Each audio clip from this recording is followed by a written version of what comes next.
Bill and I met at West Point, where he and my brother were classmates, and I went to my brother's graduation, and I wanted a partner to go to the dance for fun. And we hit it off. We were a blind date and had a really good time, and a year later we were married. He was an amazing guy. He was brilliant. English professor at West Point before he went to Command and General Staff College and then eventually came to the battalion. Bill would have called himself eclectic. I called him a Renaissance man. And to learn more in literature, more in sports, more of different things, gave him ways to connect with people in real life. Bill was always into reading and wanting to give his children and his family the broadest views of what his experiences were. Richelle and Bill have four children: Allie, Tori, Lily, and Bill. He was fun as a father. He loved being a dad. Family was very important to him. Young officers, they flocked to him because of his personality. He was well educated, he had a great family life, he was a sports fan, and he drew every population of young Army officer to him. He specifically told me, I am not going to hide behind a desk. I'm not going to send other people into harm's way and stay behind. I will go out with my soldiers and do what I'm asking them to do.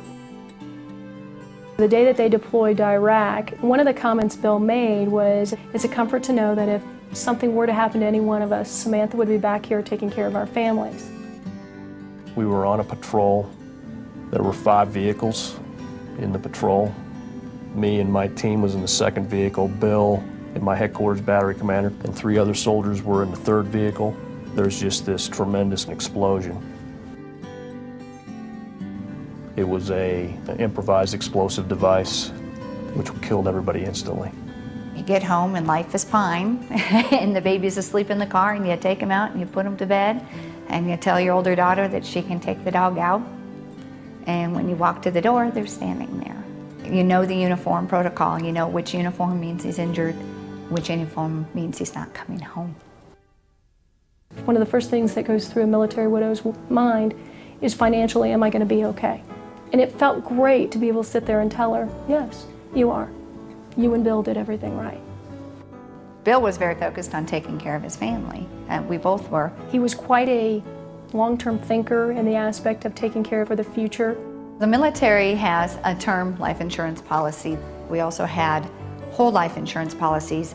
Because of life insurance, Richelle was able to relocate their family to the Colorado area. She would have had to go back to work, which she's been fortunate enough not to. If they come in and there's a financial issue, I'll never tell a client to stop paying for their insurance. To me, that's the most important thing.